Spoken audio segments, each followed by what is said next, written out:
Good afternoon everyone. నా పేరు రిజ్వానా. నేను విజయవాడ పాయకపురం ఏరియా నుంచి మాట్లాడుతున్నాను. ఈరోజు నేను మాట్లాడాలనుకున్న అంశం ఏంటంటే ఫైనాన్షియల్ ఇండిపెండెన్సీ మూవ్మెంట్. అంటే ఒక మహిళ ఆర్థికంగా బలపడడం ద్వారా తనకి ఎలాంటి సెల్ఫ్ రెస్పెక్ట్ వస్తుంది, ఎలాంటి గౌరవాన్ని తను పొందుతుంది అన్న విషయాన్ని గురించి నేను మాట్లాడాలనుకుంటున్నాను.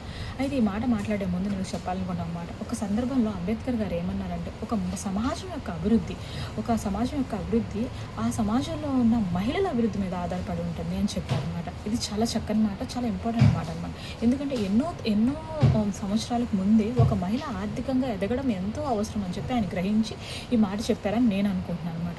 అయితే ఇక్కడ నేను ఏం చెప్తున్నానంటే, ఒక మహిళ ఆర్థికంగా ముందుకు వెళ్ళాలి అంటే మహిళల యొక్క ఫైనాన్షియల్ ఇండిపెండెన్స్ అంటే ఏంటంటే, తను చదువుకున్న చదువు ద్వారా కానీ, లేదా తను నేర్చుకున్న నైపుణ్యం ద్వారా కానీ ఒక ఆదాయ వనరుని, అంటే ఒక ఇన్కమ్ని జనరేట్ చేసి, ఆ జనరేట్ చేసిన ఇన్కమ్ని కొంచెం సేవ్ చేసి, మళ్ళీ దాన్ని తిరిగి ఇన్వెస్ట్ చేసి తను ఎలా అభివృద్ధి చెందగలుగుతో చెప్పడమే ఇక్కడ నేను చెప్పాలనుకున్న అంశం అనమాట.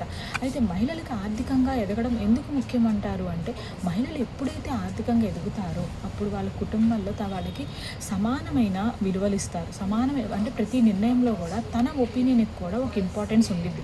అదేవిధంగా ఎప్పుడైతే వాళ్ళు ఫైనాన్షియల్గా ఇండిపెండెంట్గా ఉంటారో, అంటే కొంచెం ఆర్థికంగా సంపాదించగలుగుతున్నారో, అప్పుడు వాళ్ళ పిల్లల భవిష్యత్తును కూడా మార్చే అవకాశం ఉంది. అంటే పిల్లల భవిష్యత్తు మార్చడం అంటే పిల్లలకు అత్యున్నతమైన విద్య, నాణ్యమైన విద్యను అందించవచ్చు అనమాట. ఇప్పుడు మారుతున్న పరిస్థితులను బట్టి ఒకరికి సంపాదించడం, ఇల్లంతా గడవడం అన్నది చాలా కష్టమైన తరం అనమాట.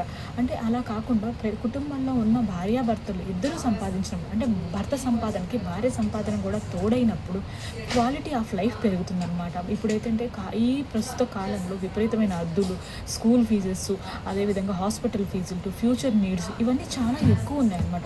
సో ఇవన్నీ ఒక్కరి సంపాదన ద్వారా ముందుకు జరగాలి అంటే చాలా కష్టమైన పని. అలా కాకుండా ప్రతి మహిళ కూడా ఎంతో కొంత ఆదాయ వనరును తను కూడా జనరేట్ చేసే లెక్క ఉంటే ఆ కుటుంబం యొక్క క్వాలిటీ ఆఫ్ లైఫ్ ఎక్కువ అవుతుందని నా ఉద్దేశం అనమాట. సంపాదించడం వల్ల ఎమర్జెన్సీ టైమ్స్లో కూడా తన కుటుంబానికి ఈ ఇన్కమ్ అన్నది ఎంతో ఉపయోగపడుతుంది అన్నమాట. అదేవిధంగా తన పిల్లల భవిష్యత్తుకు కూడా ఈ ఇన్కమ్ అన్నది ఎంతో ఉపయోగపడుతుంది. అయితే మహిళ ఆర్థికంగా బలపడడానికి ఫస్ట్ మహిళలు చేయాల్సిన పని ఏంటి? అన్నిటికంటే ముఖ్యమైనది విద్యను అభ్యసించడం అన్నమాట. అంటే ఖచ్చితంగా అట్లీస్ట్ ప్రతి ఆడపిల్లల్ని చిన్నప్పటి నుంచే మనం ఎడ్యుకేటెడ్ చేయాలి ఫైనాన్షియల్గా. అలాంటప్పుడు మాత్రమే ఆడపిల్లలు కూడా మగవారితో సమానంగా ఉద్యోగ అవకాశాలను కానీ, వ్యాపార అవకాశాలను కానీ తెలుసుకొని ఆదాయ మార్గాలను సృష్టించి వారి భవిష్యత్తు తరాల వారికి వారు ఎంతో ఉపయోగపడతారు. ఈ ఛాన్స్ ఇచ్చినందుకు చాలా థ్యాంక్ యూ.